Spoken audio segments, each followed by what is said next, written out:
Breaking news చూస్తున్నాం. Drugs ఎవరి కోసం వచ్చిందో అనే అంశాన్ని కాసేపు పక్కన పెడితే ఈ వ్యవహారానికి ఇప్పుడు రాజకీయ రంగు పులుముకుంది.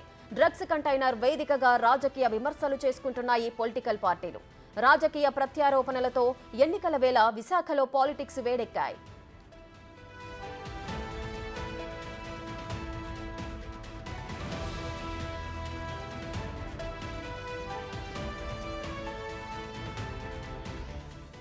వైసీపీనే డ్రగ్స్ తరలించినట్లు టీడీపీ జనసేన ఆరోపిస్తోంది.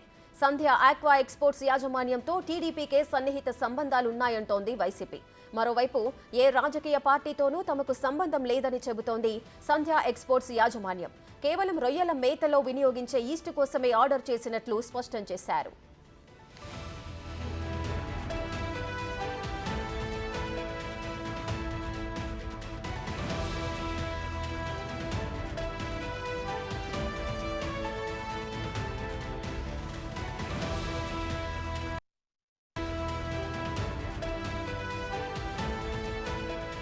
అటు వైజాగ్ సిపి కూడా తమపై ఎలాంటి రాజకీయ ఒత్తిళ్లు లేవని చెబుతున్నారు.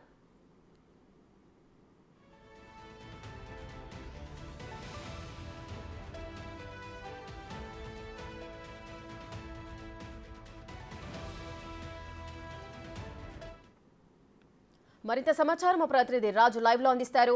రైట్ రాజు చెప్పండి, వైజాగ్ లో లభించిన ఈ కంటైనర్ కు సంబంధించి అవి డ్రగ్స్ అని కొంతమంది అంటున్నారు, మరికొంతమంది ఏమో అవి రొయ్యలకు ఆహారంలో మేతగా ఉపయోగించే ఈస్ట్ కోసమే తెప్పించామని అంటున్నారు. అటు వైజాగ్ సిపి కూడా దీనిపై కూడా స్పందించారు, తమపై ఎలాంటి ఒత్తిళ్లు లేవని చెబుతున్నారు. అసలు ఈ వ్యవహారం ఏంటి, దీనికి సంబంధించిన డీటెయిల్స్ ఏంటి?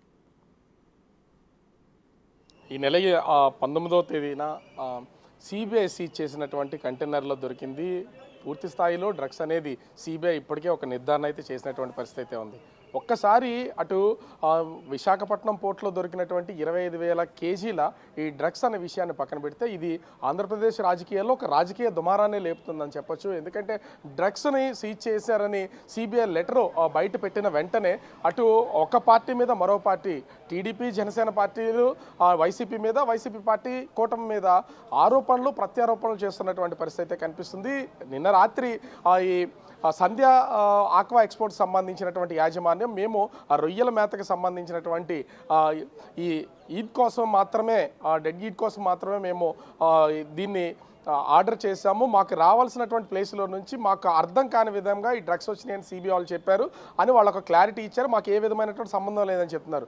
పోలీసుల మీద వచ్చినటువంటి ఆరోపణలు ఏంటంటే ఆ డ్రగ్స్ని బయటకు తీస్తున్నటువంటి సమయంలో స్థానికంగా ఉన్నటువంటి పోలీసులు సిబిఐ అధికారులకి, కస్టమ్స్ వాళ్ళకి సహకరించలేదు అనేది ఒక ఆరోపణలు వచ్చినాయి. ఎందుకంటే లోకల్గా ఉన్నటువంటి పొలిటీషియన్స్కి సహకరించే ఉద్దేశంతో పోలీసులు అలా వ్యవహరించారు. కానీ సిబిఐ చెప్తున్న దాని ప్రకారం చూస్తే మాకు ఆ విధమైనటువంటి ఒత్తిడి లేవు. కేవలము ఇది డాగ్ స్క్వాడ్స్ని అడిగారు ఐడెంటిఫై చేయడం కోసం. మేము డాగ్ స్క్వాడ్స్ మాత్రమే వాళ్ళకి ప్రొవైడ్ చేసాం. అక్కడ ఏం జరుగుతుందని తెలుసుకోవడం కోసం సిబిఐలు వచ్చారు. కాబట్టి సిపిగా నేను కూడా అక్కడికి వెళ్ళాను. మా అవసరం లేదని చెప్పిన తర్వాత మేము అక్కడి నుంచి వచ్చాం, బయటకు వచ్చేసాం. అది ప్రైవేట్ పోర్టు, మాకు ఆ పోర్టు ప్రెమిసెస్కి ఎట్లాంటి సంబంధం లేదని సిపి కూడా తేల్చినటువంటి పరిస్థితి అయితే ఉంది. కానీ నిన్న సాయంత్రం నుంచి కూడా టీడీపీ అధినేత చంద్రబాబు నాయుడు, ప్రధాన కార్యదర్శి లోకేష్, అదేవిధంగా జనసేన అధ్యక్షుడు పవన్ కళ్యాణ్ ఇది వైసీపీ వాళ్ళు చేస్తున్నటువంటి డ్రగ్ దందాలో ఇదొక భాగం, మొత్తం ఆంధ్రప్రదేశ్ రాష్ట్రాన్ని డ్రగ్మయంగా మార్చేశారు. ఇప్పటివరకు గాంజాయికి మాత్రమే పరిమితం అయ్యింది. ఇప్పుడు ఏకంగా ఈ డ్రగ్స్ని పూర్తి స్థాయిలో ఆంధ్రప్రదేశ్ అంతా నింపి యువతను నాశనం చేసే పనిలో అటు వైసీపీ ఉందని వాళ్ళు ఆరోపణలు చేస్తున్నటువంటి పరిస్థితి అయితే ఉంది. గతంలో కూడా అటు ముంద్రా పోర్టులో దొరికినటువంటి 3,000 కేజీల హెరాయిన్కి సంబంధించి ఆ కేసుకు సంబంధించి కూడా విజయవాడకి ఒక ఫేక్ అడ్రస్తో అవి రావడంతో అది కాకినాడకి సంబంధించినటువంటి వైసీపీ పొలిటీషియన్కి లింక్ చేస్తూ, ముఖ్యంగా చెప్పాలంటే స్థానికంగా ఉన్నటువంటి కాకినాడ ఎమ్మెల్యే దూరంపూడి చంద్రశేఖర్ రెడ్డికి లింక్ ఉందంటూ అటు టీడీపీ జనసేనలో ఆరోపణలు చేసినటువంటి పరిస్థితి ఉంది. ఇప్పుడు ఇంకొక అడుగు ముందుకేసి రాజమండ్రి ఎంపీ, ప్రస్తుతం రాజమండ్రి సిటీ ఎమ్మెల్యేగా పోటీలో ఉన్నటువంటి మార్గాని భర్త కూడా ఒక కామెంట్ అయితే చేస్తున్నారు. ఇది పూర్తి స్థాయిలో టీడీపీ చేస్తున్నటువంటి డ్రగ్ దందాకి, అసలు ఆంధ్రప్రదేశ్లో డ్రగ్స్ అనే దాన్ని రావడానికి కారణమే టీడీపీ వాళ్ళు చేస్తున్నది, వాళ్ళ పార్టీ నాయకులు చేస్తున్నది అనేది భర్తరామ్ ఆరోపణ చేస్తున్నటువంటి పరిస్థితి అయితే కనిపిస్తుంది. అలా టీడీపీ అదేవిధంగా జనసేన వైసీపీ ఆరోపణలు ప్రత్యారోపణల మధ్యన ఇది ఎవరు చేశారనే విషయాన్ని మాత్రం బయటికి తెలియట్లేదు. కానీ ఒక పార్టీ వాళ్ళు మరొక పార్టీ వాళ్ళ మీద మీకే సంబంధాలు ఉన్నాయనేది ఎన్నికల నేపథ్యంలో ఒకరి మీద ఒకరు దుమ్మెత్తి పోసుకుంటున్నటువంటి పరిస్థితి అయితే కనిపిస్తుంది. కానీ ఇప్పటికీ వచ్చినటువంటి సంధ్య ఆక్వా ఎక్స్పోర్ట్స్కి సంబంధించినటువంటి యాజమాన్యం మాకు ఎట్లాంటి సంబంధం లేదు, మేము కేవలం డెడ్ మాత్రమే మేము దీన్ని ఆర్డర్ అయితే చేసాం, మాకు అదే వచ్చింది అనుకున్నాం. కానీ సిబిఐ వాళ్ళు వచ్చి మాత్రము దీంట్లో డ్రగ్స్ ఉన్నాయని చెప్పే వరకు మాకు తెలియదని చెప్తున్నారు. అయితే దీనికి సంబంధించి పూర్తి స్థాయిలో సిబిఐ విచారణ అయితే కొనసాగుతుంది. ప్రస్తుతము విశాఖపట్నం పోర్టులో వీళ్ళు విచారణ చేస్తూ ఉన్నారు. లోపల సిబిఐ ఆఫీస్కి సంబంధించినటువంటి వాళ్ళు పూర్తి స్థాయి దీనికి డ్రగ్స్ సంబంధించినటువంటి అన్ని వివరాలను బయటికి లాగుతున్నటువంటి పరిస్థితి అయితే ఉంది. మరోపక్క మూలపేటలో అంటే కాకినాడకి సమీపంలో ఉన్నటువంటి మూలపేటలో కూడా సిబిఐ అధికారులు ప్రస్తుతం అయితే తనిఖీలు చేస్తున్నారు. ఈ రెండు చోట్ల తనిఖీలు అయితే కొనసాగుతున్నాయి. మరి కొద్దిసేపట్లో సిబిఐ వాళ్ళు ఏమన్నా దీనికి సంబంధించినటువంటి వివరాలు బయట పెడితే పూర్తి స్థాయి వివరాలు బయటకు వచ్చే అవకాశం అయితే కనిపిస్తుంది. రేఖ రాజు, అయితే ఈ 2 రోజుల క్రితమే సంధ్య ఆక్వా సంస్థలో సిబిఐ దాడులు కూడా జరిగాయి. రికార్డులను స్వాధీనం చేసుకొని పరిశీలించారు. ఆ తర్వాతనే వీళ్లకు డ్రగ్స్ వస్తుంది అన్న ఇన్ఫర్మేషన్ లభించిన నేపథ్యంలోనే వారు వెళ్లి పక్కగా డ్రగ్ కంటైనర్ను అదుపులోకి తీసుకునే సందర్భాలు ఉన్నాయని చెబుతున్నారు. దీంట్లో ఎంతవరకు వాస్తవం ఉంది? అంటే 16వ తేదీన విశాఖపట్నానికి బ్రెజిల్ నుంచి వచ్చినటువంటి షిప్పు విశాఖపట్నానికి అయితే వచ్చింది. అయితే ముందస్తుగానే నార్కోటిక్ ముందు ఇంటర్పోల్ నుంచి వచ్చినటువంటి సమాచారం ప్రకారము విశాఖపట్నానికి షిప్ వస్తుంది, దాంట్లో డ్రగ్స్ ఉన్నాయనేది సిబిఐకి, ఢిల్లీ సిబిఐకి అయితే ఒక ఇన్ఫర్మేషన్ అయితే ఉంది. ఆ ఇన్ఫర్మేషన్ ఆధారంగా వస్తున్నటువంటి షిప్ని వీళ్ళు పూర్తి స్థాయిలో మానిటర్ చేస్తున్నటువంటి పరిస్థితి అయితే ఉంది. మానిటర్ చేస్తున్నటువంటి టైంలోనే ఒకరోజు షిప్ ఇక్కడికి విశాఖపట్నం రావడం, విశాఖపట్నంలో లోడ్ దించడం, ఇక్కడ లోడ్ దించిన తర్వాత అది చెన్నైకి సమీపంలో ఉన్నటువంటి ఒక చిన్న ప్రైవేట్ పోర్ట్కి వెళ్ళిపోయినటువంటి పరిస్థితి అయితే ఉంది. అక్కడికి వెళ్ళిన తర్వాత సిబిఐ అధికారులు ఆ పోర్ట్లో ఆ తనిఖీలు అయితే చేస్తే అక్కడ షిప్లకు సంబంధించినటువంటి కెప్టెన్ మీరు అడుగుతున్నటువంటి కంటైనర్కి సంబంధించినటువంటి వాటిని విశాఖ పోర్ట్లోనే ఈ నెల 16వ తేదీనే మేము దించేసామని చెప్పడంతో 19వ తేదీన సిబిఐ అధికారులు విశాఖ పోర్టుకి రావడం, వచ్చిన తర్వాత ఎవరి పేరు మీద ఆ కంటైనర్లు నమోదు చేస్తున్నాయని తెలుసుకున్నారు. సంధ్య ఆక్వా ఎక్స్పోర్ట్స్కి సంబంధించినటువంటి కంటైనర్లను తెలియగానే ఆఫీసులపై దాడి చేసి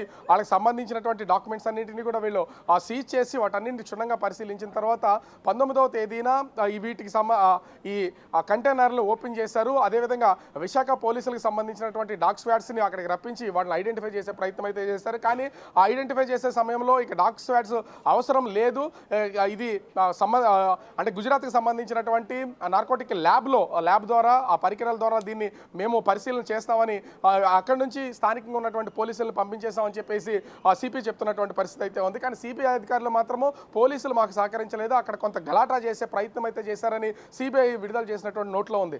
అయితే అక్కడ అటు సిబిఐ రికార్డ్ చేస్తున్న అంటే వీడియో రికార్డ్ చేస్తున్నటువంటి సమయంలో డాగ్ స్క్వాడ్స్ విశాఖ పోలీసులతో పాటుగా అది ప్రైవేట్ పోర్టు కావడంతో ప్రైవేట్ పోర్టుకి సంబంధించినటువంటి కొంత సిబ్బంది కూడా అక్కడ ఉన్నటువంటి నేపథ్యంలో వాళ్ళు సిబిఐ వాళ్ళు రికార్డ్ చేస్తున్నటువంటి సమయంలో కొంత ఇబ్బందికర వాతావరణం ఏర్పడింది. కాబట్టి స్థానికంగా ఉన్నటువంటి పోలీసులు మాకు ఏ విధంగానూ సహకరించలేదనే నోటు వాళ్ళు రిలీజ్ చేశారు. మేము సిబిఐతోనూ ఇక్కడ లోకల్గా ఉన్నటువంటి సిబిఐతోనూ ఢిల్లీ సిబిఐతోనూ దీన్ని ఇన్వెస్టిగేషన్ చేస్తున్నటువంటి వాళ్ళతో కూడా మాట్లాడాం. స్థానికంగా ఉన్నటువంటి పోలీసులు కానీ ఇక్కడ ఉన్నటువంటి రాజకీయ నాయకులకి సంబంధించిన ఒత్తిళ్లు కానీ ఏ విధమైనటువంటి లేవు అని విశాఖ సిపి రవిశంకర్ అయితే దీన్ని మొత్తం పటాపంచలు చేసినటువంటి పరిస్థితి అయితే కనిపిస్తుంది. మొత్తంగా విశాఖ పోర్టుకు వచ్చినటువంటి దాదాపుగా 25,000 కేజీల ఈ డ్రగ్స్ ఏదైతే ఉన్నాయో అవి ఒక పక్కన పోలీసుల్ని అపఖ్యాతి పాలు చేస్తుంది, అదేవిధంగా విశాఖకి సంబంధించినటువంటి క్రెడిబిలిటీ దెబ్బతినేలాగా చేస్తుంది. మరి ముఖ్యంగా చూస్తే రాజకీయ పార్టీలకు సంబంధించి అటు టీడీపీ, వైసీపీ, జనసేనల మధ్యన ఒక కుంపటి రాజేసే ప్రయత్నం అయితే చేసింది. ఇప్పటివరకు ఎన్నికలకు సంబంధించి ఒకరి మీద ఒకరు ఆరోపణలు ప్రత్యారోపణలు చేసుకున్నటువంటి పార్టీలన్నీ కూడా ఇప్పుడు డ్రగ్స్ని వేదికగా చేసుకుని ఇది టీడీపీకి సంబంధించినటువంటి వాళ్ళే డ్రగ్స్ కారకులని ఆ వైసీపీ వాళ్ళు చేస్తుంటే అది వైసీపీ మొత్తం పూర్తి స్థాయిలో ఆంధ్రప్రదేశ్ని డ్రగ్ ఆంధ్రప్రదేశ్గా మార్చేసింది. ఇప్పటివరకు గంజాయి మాత్రమే ఉంది, ఇప్పుడు డ్రగ్స్ని కూడా తీసుకొచ్చి అటు ఆంధ్రప్రదేశ్ మొత్తం అంతా కూడా డ్రగ్స్ని సరఫరా చేయడానికి పూనుకుంది. దీని ద్వారానే వేల కోట్ల రూపాయలు సంపాదిస్తున్నారని టీడీపీ, జనసేన ఆరోపణలు చేస్తున్నటువంటి పరిస్థితి కనిపిస్తుంది. మరి వేచి చూడాలి అటు సిబిఐ చివరికి దీనికి సంబంధించి ఏ విధమైనటువంటి నిగ్గు తెలుస్తుంది అనేది వేచి చూడాల్సినటువంటి పరిస్థితి కనిపిస్తుంది. Rekha right, thank you Raju, thanks for the live details.